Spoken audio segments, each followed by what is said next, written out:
Hello दोस्तों, कैसे हैं आप लोग। उम्मीद करता हूं कुशल मंगल होंगे, खुशी पूर्वक होंगे। आपके अपने चैनल सिलेक्शन इंडिया अकेडमी पर आपका स्वागत करता हूं, अभिनंदन करता हूं। जैसा कि साथियों आप बोर्ड पर देख रहे होंगे, राज्य लोक सेवा आयोग आरओ एआरओ वीडियो री एग्जाम लोअर पीसीएस के लिए, यूपी पुलिस कांस्टेबल के लिए या एसएससी से रिलेटेड बहुत सारी वैकेंसी के लिए अभी तो जो पीसीएस का एग्जाम है, आरओ एआरओ का एग्जाम है, जबकि मैं पीसीएस की बात कर रहा हूं, उसमें तो स्पेशल यूपी के लिए बहुत ज्यादा वर्णन कर दिया है, बहुत ज्यादा यूपी का वेट बढ़ा दिया है। उसी को ध्यान में रखते हुए हम आपको निरंतर यूपी पीसीएस से रिलेटेड क्लास करा रहे हैं। मेरा कहने का मतलब यूपी स्पेशल करा रहे हैं, जिसकी महत्वपूर्ण भूमिका इन एग्जामों में होगी। ये आपके लिए ऐसा नहीं है केवल इन्हीं एग्जाम में, इसके साथ साथ अन्य एग्जाम में भी आपके लिए बेहद इंपॉर्टेंट होंगे। तो चलते हम लोग पिछली क्लास में जो थे उससे आगे की ओर बढ़ते हैं। जैसा कि आप देख रहे होंगे, हम आपको पढ़ा रहे हैं इस समय जो उत्तर प्रदेश के कुछ प्रशासनिक जो इकाइयां हैं, और ये अपडेशन है मार्च 2020 तक, इसके बाद अभी नहीं आया है, लेकिन मार्च 2020 तक आया हुआ है, जिसमें ये बोला गया है कि भाई मंडलों की संख्या जो है कुल 18 है। 18 मंडलों की संख्या है, ये ध्यान रखना। उत्तर प्रदेश में जिलों की बात करें तो 75 जिले हैं। साथ ही साथ साथियों नगर समूहों की बात करें तो 915 हैं। कहीं से भी क्वेश्चन आपके लिए पूछ लिया जाएगा। ग्राम पंचायतें 2021 अपडेट के अनुसार अगर हम बात करें, लास्ट अपडेट के अनुसार राज्य निर्वाचन आयोग के अनुसार तो 58,176 हैं। वहीं न्याय पंचायतों की बात करूं तो 8,135 न्याय पंचायतें हैं। साथ साथ 351 तहसील हैं उत्तर प्रदेश में। उसके साथ साथ अगर मैं आपसे बात करूं तो देखो, विकास खंड की अगर आपसे पूछता है तो 2021 के अनुसार 826 जो राज्य निर्वाचन आयोग ने बताया है। साथ ही साथ नगर पंचायत की अगर हम बात करें 2017 में 439 नगर पंचायत थे। नगर पालिका परिषद की बात करें तो 198 198। नगर निगम की आपसे बात करें तो 70 नगर निगम अपडेट डाटा के अनुसार। कुल गांवों की बात करें तो साथियों 1,06,774 उत्तर प्रदेश में गांव हैं, जिनमें आबाद गांव की मैं बात करूं तो 97,814 हैं। आर्थिक संभाग क्षेत्र जहां इकोनॉमिक बड़ी बड़ी गतिविधियां होती हैं, वो आर्थिक संभाग क्षेत्र कितने हैं? 4 हैं। ये चीज आप ध्यान रखना। इसके साथ ही अगर मैं आपको बताऊं तो जिला केंद्रीय सहकारी बैंक की बात करें तो उत्तर प्रदेश में टोटल 50 जिला सहकारी बैंक हैं। साथ ही साथ ये मैं उत्तर प्रदेश सहकारिताओं की बात कर रहा हूं जो कोऑपरेटिव के माध्यम से चल रही हैं, ठीक है ना। एक तो है प्राथमिक कृषि ऋण सहकारी समितियां, जिनकी संख्या है 7,479। साथ ही साथ उत्तर प्रदेश कृषि एवं ग्राम विकास बैंकों की शाखाओं की बात करें तो ये 323 हैं। उत्तर प्रदेश में अगर चिकित्सा और स्वास्थ्य सेक्टर की आप बात करोगे साथियों तो इनकी संख्या, होम्योपैथिक चिकित्सालय एवं औषधालयों की संख्याओं की बात करोगे तो 1,576 19-20 के अनुसार, और एलोपैथिक चिकित्सालय एवं औषधालयों की बात करोगे तो 1 जनवरी 2020 के अकॉर्डिंग 5,113 हैं। वहीं आप आयुर्वेदिक एवं यूनानी चिकित्सालय और औषधालय की 2019-20 के अनुसार बात करोगे तो ये 2360 है। कितनी है? 2360 है। इसके साथ ही नेक्स्ट अगर मैं बात करूं आपसे जल विद्युत, उत्तर प्रदेश जल विद्युत के बारे में, तो ध्यान रखना उत्तर प्रदेश जो है वो उत्पादन जो करता है वो 2620 करोड़ किलो वाट घंटा का क्या करता है? उत्पादन करता है, ठीक है ना। साथ ही साथ अगर हम बात करें तो प्रति व्यक्ति उत्तर प्रदेश में जो उत्पादन है वो 115 किलोवाट घंटा है। वहीं अगर हम बात करें आपसे प्रति व्यक्ति उपभोग कितना है तो 401। देखो, उत्पादन केवल बना रहा है प्रति व्यक्ति 115, लेकिन खर्च कर रहा है 401। कितना कर रहा है? 401 ये खर्च कर रहा है आपके लिए। इसी में अगर मैं बात करूं तो उत्तर प्रदेश विद्युत परिषद 1956 में बनी थी। वहीं पूर्ण विद्युतीकृत गांव उत्तर प्रदेश में तो ये 97,814 हैं। ये ध्यान रखना, पूर्णतः विद्युतीकरण उनका किया जा चुका है। उत्तर प्रदेश नियामक आयोग की बात करें, रेगुलेटरी अगर कमीशन की बात करें तो ये 1998 में बना था। साथ ही साथ अगर हम राज्य में ताप विद्युत निगम की बात करें तो इनकी संख्या है 1। इसके साथ ही एकमात्र परमाणु विद्युत केंद्र जिसकी हम बात करें, आपको पता उत्तर प्रदेश में नरोड़ा पावर हाउस, यहाँ मतलब परमाणु एटॉमिक जो न्यूक्लियर से क्या बनती है? बिजली बनती है, ठीक है ना। इसके साथ ही साथ और कोयला की बात करूं तो हरिद्वार ताप विद्युत उपग्रह है जो अलीगढ़ में है, ठीक है ना। 1942 में ये बना था, जिससे कोयले से क्या बनती है साथियों? बिजली बनती है, ठीक है। इसके साथ ही नेक्स्ट अगर मैं आपसे बात करूं तो उत्तर प्रदेश तथा भारत के तुलनात्मक कुछ संकेत हैं, कुछ डाटा हैं, ये आपके लिए मोस्ट इंपोर्टेंट है। बस इनको आप क्या करो? याद करिए। मैं अगर मत की बात करूं तो 2011 की जनगणना 21 का डाटा भी नहीं आया है, ठीक है। उसके अनुसार हम कंपेयर करेंगे उत्तर प्रदेश से भारत की।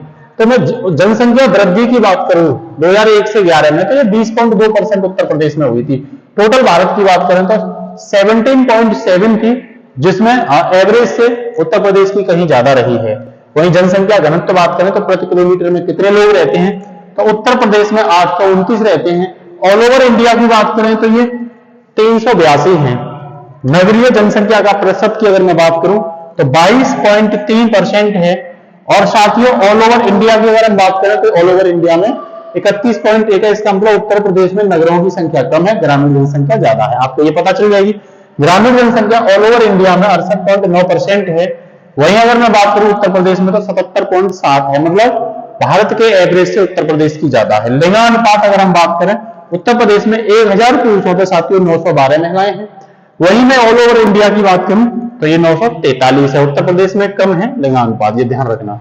इसके साथ ही अगर हम साक्षरता की बात करें, किसकी बात करें, साक्षरता की बात करें, किसकी बात करें, साक्षरता की बात करें, तो साथियों साक्षरता में देखो कुल व्यक्ति में अगर मैं बात करूं तो उत्तर प्रदेश की 67.7 है। भारत की जो है साक्षरता दर दोनों मिलाकर के 73% है। वही पुरुष की बात करें उत्तर प्रदेश में तो 77.3 और भारत में 80.9% पुरुष साक्षर हैं। स्त्रियों की बात करूं तो देखो ये यहां से समझ में आता है कि भारत में भेदभाव देखने को मिलता है। 57.2% अभी हो पाई है। ऑल ओवर इंडिया में 64.6% है। उत्तर प्रदेश में काफी गिरी हुई स्थिति में है, आधे के करीब महिलाएं पढ़ती मतलब अभी पढ़ी लिखी नहीं है। इसके साथ ही नेक्स्ट कुल जनसंख्या में अनुसूचित जाति की संख्या की बात करें तो 20.7% अनुसूचित जाति की संख्या उत्तर प्रदेश में है। वहीं अगर हम बात करें इंडिया में तो 16.6% है। कुल जनसंख्या में अनुसूचित जनजाति की बात करें तो ये 0.6% है। इंडिया में 8.6% एसटी संख्या है। उत्तर प्रदेश में जनजाति काफी कम है। वहीं मैं जन्म दर की बात करूं 2018 के अनुसार तो क्या रहा जन्म दर 25.6, जबकि भारत में है प्रति 1000 में होती है, भारत में है 20। ठीक है, इसमें ग्रामीण की बात करूं तो ये 26.6 है। और साथियों अगर हम भारत की बात करें ग्रामीण में तो ये 21.6 है। नगरीय में बात करूं तो ये 22.5 है और इंडिया की नगरीय में 16.6 है। मतलब भारत से तुलना कराई जा रही है। इसके साथ ही नेक्स्ट अगर हम बात करें मृत्यु दर की, कुल मृत्यु दर उत्तर प्रदेश में 6.6 है। कितनी है, 6.6 है। वहीं अगर इंडिया की बात करें तो ये 6.2, इसका मतलब उत्तर प्रदेश में ज्यादा मृत्यु दर है। ठीक है ना। ग्रामीण की बात करूं तो 7, इंडिया में 6.7, मतलब यहां भी उत्तर प्रदेश में स्थिति ठीक नहीं है। यहां महिलाओं में अगर नगरीय में बात करूं तो 5.3 है, जबकि भारत में नगरीय में 5.1 है। अगर शिशु मृत्यु दर की बात करें तो प्रति 1000 में कुल 43% उत्तर प्रदेश में मर जाते हैं शिशु और भारत में 32 मरते हैं, ध्यान रखना। ग्रामीण में बात करूं तो 46 मर जाते हैं, ग्रामीण क्षेत्र की स्थिति ठीक नहीं है। और जबकि इंडिया में 36 है, उससे 10 ज्यादा क्या है उत्तर प्रदेश में। नगरीयों में 35 है और इंडिया की नगर में कितनी है, 23 है। कह सकते हो आप इसमें भी स्थिति इंडिया की कुछ ज्यादा अच्छी नहीं है। ठीक है। इसके साथ ही अगर मैं आपसे बात करूं उत्तर प्रदेश के मंडल और संबंधित जिले, 18 मंडल हैं, 75 जिले हैं, जिनमें 18वां जो नवीनतम मंडल बना था साथियों, तो वो नवीनतम जो मंडल बना था वो अलीगढ़ बना था, आप ध्यान रखना। और आपसे पूछे नवीनतम जिले कौन कौन से थे, तो हापुड़, शामली और संभल। कौन कौन से थे, हापुड़, शामली और संभल थे। ठीक है। अब इनमें एक एक करके डिस्कशन कर लेते हैं। जब मैं मिर्जापुर मंडल की बात करता हूं तो इसका मुख्यालय साथियों मिर्जापुर में ही पड़ता है।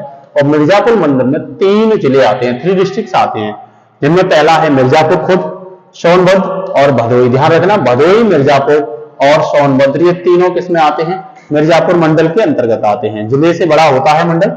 चित्रकूट की बात करूं तो चित्रकूट का मुख्यालय बांदा में है, जिसमें कितने जिले हैं, 4 जिले आते हैं, बांदा, चित्रकूट, हमीरपुर और महोबा।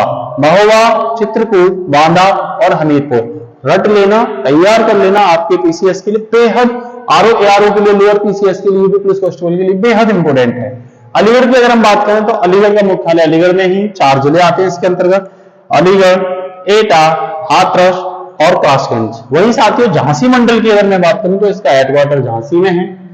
3 जिले आते हैं इसके अंतर्गत, झांसी, जालौन, ललितपुर। झांसी, जालौन, ललितपुर, ध्यान रखना, ये झांसी के अंतर्गत आते हैं। प्रयागराज मंडल की बात करूं, ये वही इलाहाबाद है, जिसका मुख्यालय प्रयागराज है। 4 जिले आते हैं, फतेहगढ़, प्रयागराज, कौशाम्बी, प्रतापगढ़, फतेहगढ़, प्रयागराज, कौशाम्बी, प्रतापगढ़। ध्यान रखना, 4 आते हैं इसके अंतर्गत। इसी के बाद में वाराणसी की बात करूं तो इसका मुख्यालय वाराणसी में है।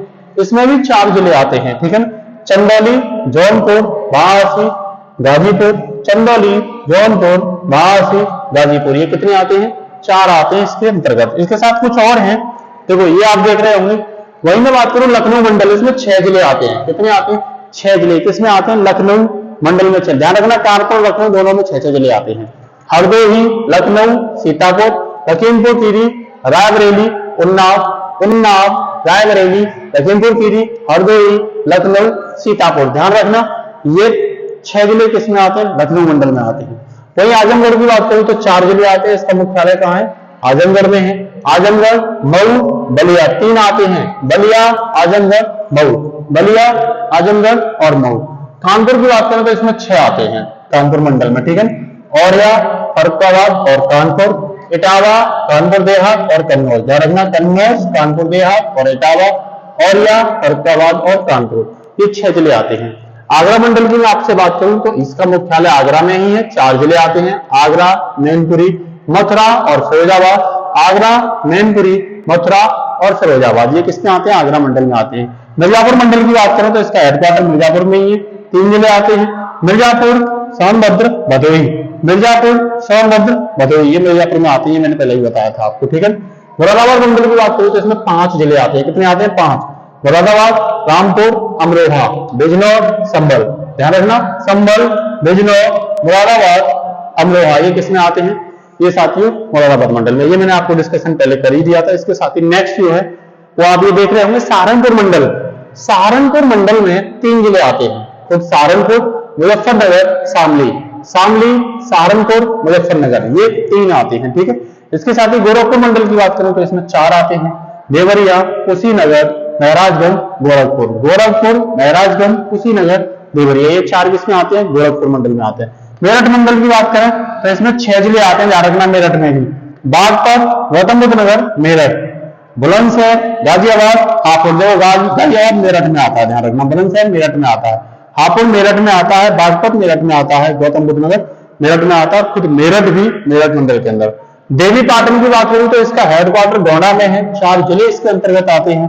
बहराइच, गोंडा, बलरामपुर, श्रावस्ती। बहराइच, गोंडा, बलरामपुर, श्रावस्ती। उसके साथ साथ अगर मैं बरेली मंडल की बात करूं तो इसका मुख्यालय बरेली में है। 4 जिले आते हैं। बदायूं, पीलीभीत, बरेली, शाहजहांपुर। बदायूं, पीलीभीत, बरेली और शाहजहांपुर, ये 4 आते हैं। बस्ती मंडल में अगर आप बात करोगे तो इसमें 3 जिले आते हैं। बस्ती, सिद्धार्थनगर, संत कबीर नगर, सिद्धार्थ नगर और बस्ती, ये किसमें आते हैं? बस्ती में। और वहीं अयोध्या मंडल की आपसे अगर हम बात करें तो अयोध्या मंडल में अम्बेडकर नगर, अयोध्या, अमेठी, अम्बेडकर नगर, अयोध्या, अमेठी, बाराबंकी और सुल्तानपुर, ये 5 जिले किसके अंतर्गत आते हैं? ये 5 जिले साथियों अयोध्या मंडल के अंतर्गत आते हैं। तो ये आज के लिए आपके लिए यूपी स्पेशल की क्लास है। इससे आगे कल की क्लास में लेके आएंगे। लगातार आप इनको अपने नोट्स बनाइए, अच्छे से तैयार करिए। एग्जाम में आपको यहां से जरूर क्वेश्चन देखने को मिलेंगे। नमस्कार, जय हिंद साथियों। क्लास अच्छी लगती है शेयर, सब्सक्राइब, लाइक करवाना ना भूलें। नमस्कार, जय हिंद।